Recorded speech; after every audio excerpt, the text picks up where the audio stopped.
Hello and welcome to first part of Java database tutorial, and in this tutorial we will learn how to use access database file for our Java projects.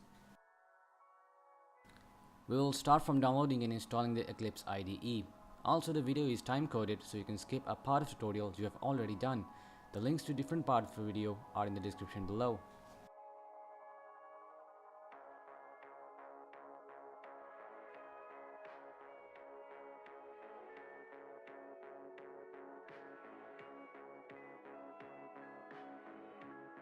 Now we'll create a new project and name it DB project.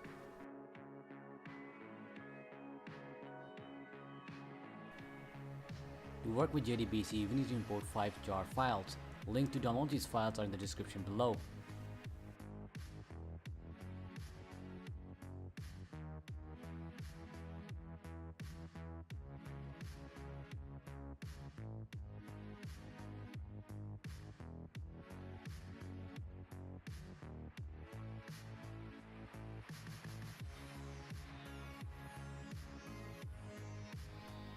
You can also import JDBC files into an existing project by going to Project Properties.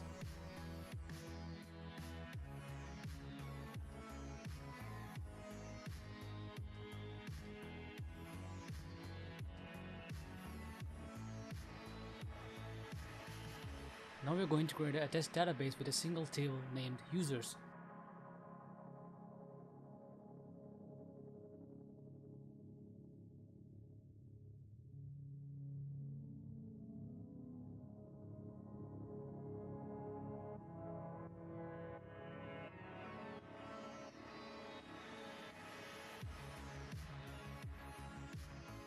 Now that we have designed our table, we'll add a test value which we will fetch in our Java program.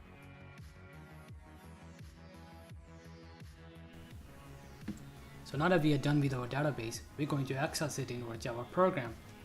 First of all, we're going to include the Java SQL libraries.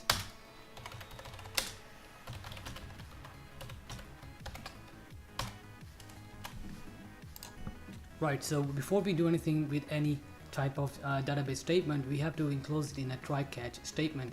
The reason behind it is just too many errors or unexpected results that could outcome from the statements, that we have to include them in a try-catch error, or else the compiler won't let you run the program. So first of all, we'll write a try-catch over here.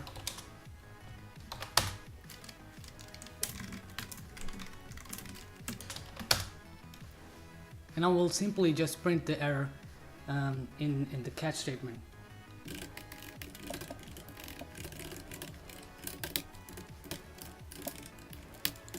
Now we'll create a connection. In case of a file, we need to tell where the file is located in your hard drive. But if you're trying to connect to SQL server, you have to give username and password, and that's where it try to log into that server. But for our case, we only need to access the file that we just created. And now here, we'll give them the path where our file is located. Before we actually enter the address here, we have to write JDBC you can access, and then you can enter the address of the file. Mine is located in E drive and name is test.accdb, which is the extension of the file.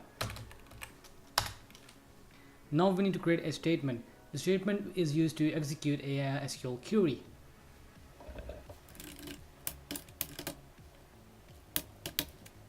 Now there are two types of query. One is the execute query, which is right here. This is used to get results from here. As you can see, it actually returns a result set, which will be the result of the query that you just fetched from a database or a part of database that you accessed. And the other one is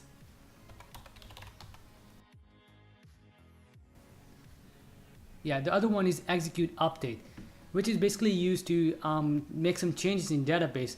Like if you want to change a record or you want to delete a row from a table, the queries like those will be happen in execute update, and it will return a long integer. Basically, it will return if you delete a item, if you delete a row from database, it will return 1 if it is successful, indicating that one row was changed. So basically right now we just need to fetch some data from our file to verify that we made a successful connection and got some data. I'll use execute query because we need to fetch some data from it. And we'll add a simple query.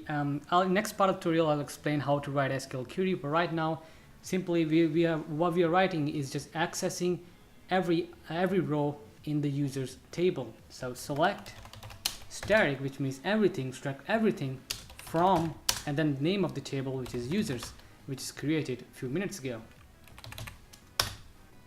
But basically we need to store that in something because it's going to return us all of the rows in the users table. Now we'll write a code to display every row that we get as a result. It will run till we are at end of the row or the end of the results.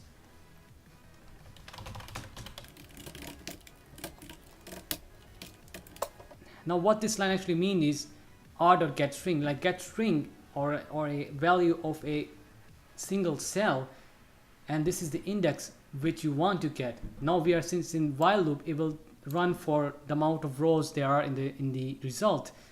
So right now we are at the first row, and then it will run again, then we'll be at the second row, and then third row, and then fourth row. So what this number actually means is the column, the index of the column which we are accessing. Since this is 1 over here, that means we are accessing the ID. If it is 2, we will accessing the first name. If it's 3, we access the last name. So to make it a bit more readable, let's just type here.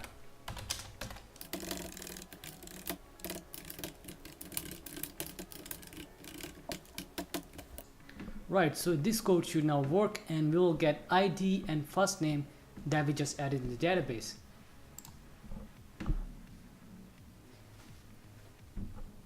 And there we go, we got the ID 1 and the first name Hassan.